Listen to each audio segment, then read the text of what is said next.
always have to thank people who do the children's sermon. I think as we get older, it's not finding something to talk about, it's the getting up and down off the floor. Now we have to say thank you for. I also apprecited Mr. Morgan's reference to his sermon of 20 minutes and 23 seconds. This is not quite that long. But I know that from my own beginning years in being a pastor, that the sermon is like your Broadway production, and you really try hard to look up lots of things and write out lots of ideas and make it very, very interesting and very deep, and et cetera, et cetera. And then as the years pass, at least in my case, what I learned most profoundly is that God is always around me and with me. And so what I do now is, when I know that I'm going to do a service, I sit down and read the lessons on Monday. And then I read them again on Tuesday. And then I begin to watch my week to see where those lessons are going to show up in my life, my experience. And of course, they usually come through other human beings. I have to say that I have never had the experience where the sky opened up and a voice said, "Karen, this is this week's sermon." So during this week, I found a couple of things that came to me, people I met, talks I had, that seemed like, well, this could be something to reflect on Sunday morning with the folks at Sunfire. But I kept thinking, well, there's Father's Day and there's this lesson about faith, and I wasn't quite getting them together. So this weekend, my husband, Bill Thompson, and I went to Akron so that Bill could officiate the wedding of two lovely young people last evening that he met at the university. He's still doing campus ministry at BGSU. And we had a wonderful time at this wedding. Really, really lovely young people, extremely well suited to each other. Families really enjoyed getting to know each other. We think it will be a real keeper as far as the marriage goes. But in the course of the evening, and well, of the whole weekend, we had the opportunity to get to know both sets of parents. And I realized that the gospel was coming to me, and the Father's Day idea, particularly in meeting the fathers of the bride and the groom. And we talked with first we talked with the uncle of the groom. And his brother was the groom's father, and he said, well, there are just two of us sons, and we each grew up and married, and we each had one son. And then he told us a little bit about his family history, the groom's grandmother in particular, who had been a very vital woman and very much the center of the family, along with her husband, although he had died somewhat sooner than she. And then the uncle said, well, I took care of all Mother's house, her finances, etc. She lived in this area. But when her Alzheimer's became more severe, my brother moved her down to Cincinnati, where he lived, and he took marvelous care of her with severe Alzheimer's until she died. And, you know, I thought, if you've never done that, you don't know how much work it is. But if you've done it, you really know how much faith that takes, how much love, how much courage, how much perseverance to get up day in and day out and do it again. And the other father of the bride shared with us that their son was also at the wedding, the bride's brother, and it was clear that he had severe orthopedic problems. And so that father shared with us a little bit about all of the operations that their son had had to have over his 31 years, other disabilities that came along with this particular genetic problem that had caused the orthopedic issues. And I was so touched when I said, well, no, is there any way to totally fix this?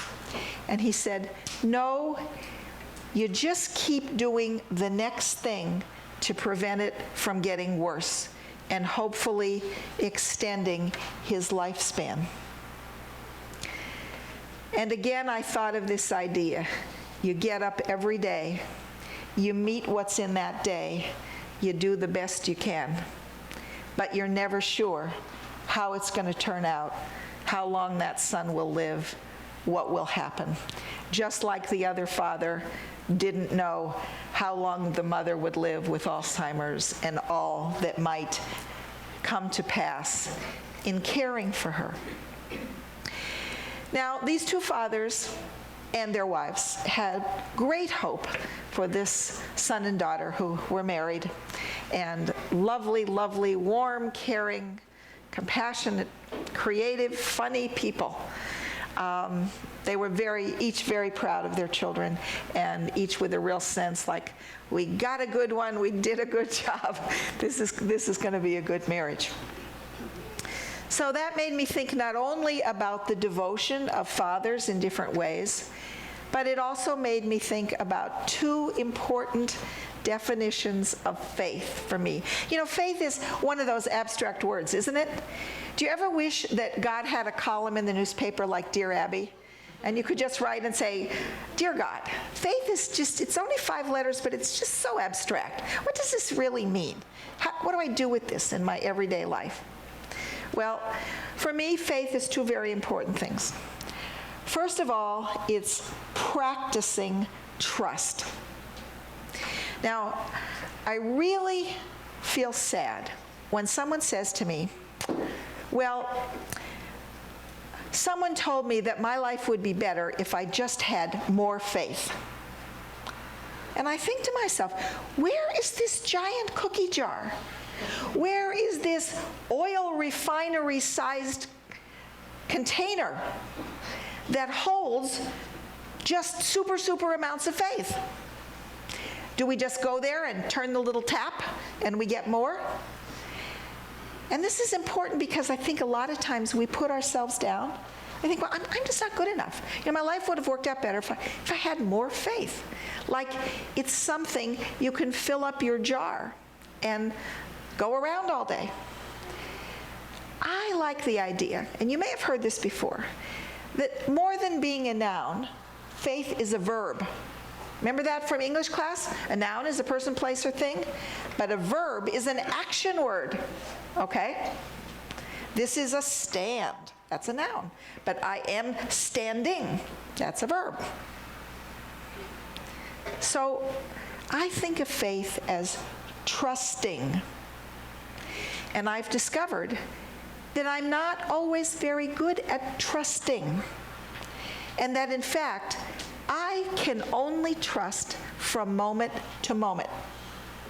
One moment I'm saying, okay, God, we're in this together.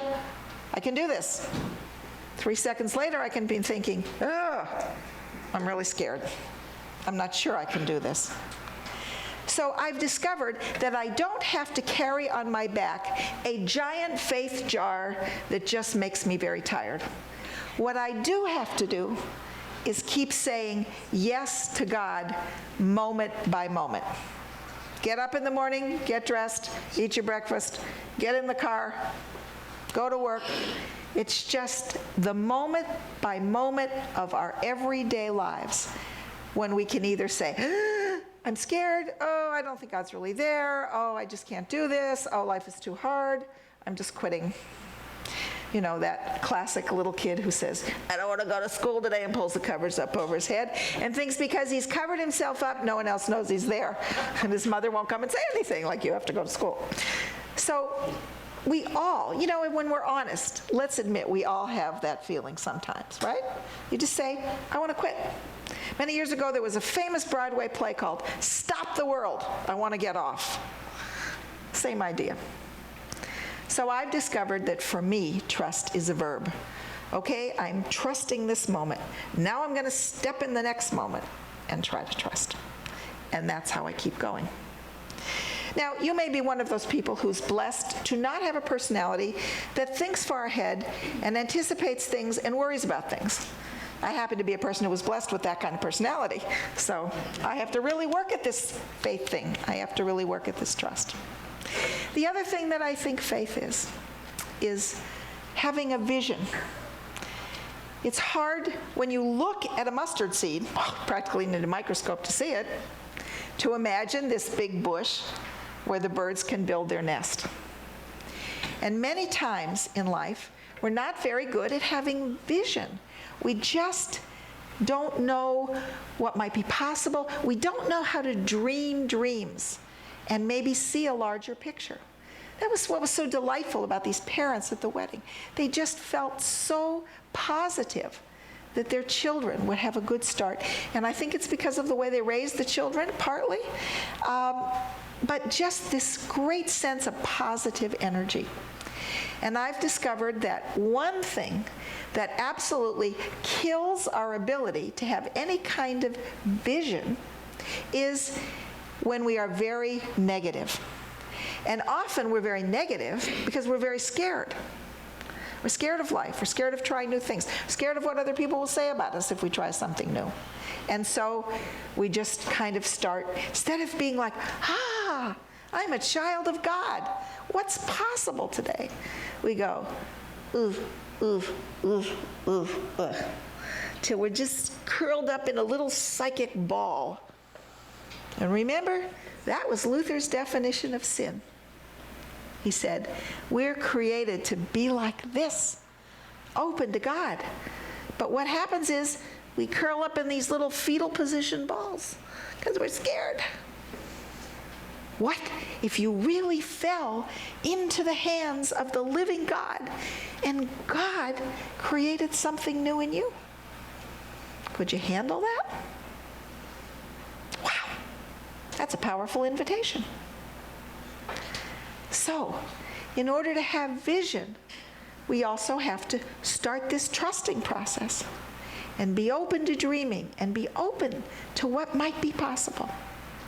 Just like all of you who are in this room have done in creating Sunfire. These two fathers, one and his wife, continue to walk with their son through this it will be a lifelong medical problem and all the issues that come with it. And the other father, who took care of his Alzheimer's mother, was a person very interested in discussing religion. And he got Bill at one point in the motel lobby and said, "Blah," and talked for about a half an hour. And Bill said, well, that's all very interesting, but he said, I have to tell you, I'm really a heart person. And what I will always remember about you is not this discussion, but the fact that you took care of your mother when she was really sick with Alzheimer's. So, faith is about doing it moment by moment. That trust. Yes, God, I'll say yes again. I'll say yes again. And allowing yourself to have some kind of vision of what is possible in your life, in the world. Because God is your parent and is always, always with you. You know, God never goes away. But sometimes we spread our little wings and we curl up and we hide. But God does not hide. So, on this Father's Day and this lesson about faith, I hope that each of you has the opportunity, if you have a living father, to say thank you. If you have a father who has passed on, that you say thank you in prayer. And that you will think about these two definitions of faith, trust and vision. Amen.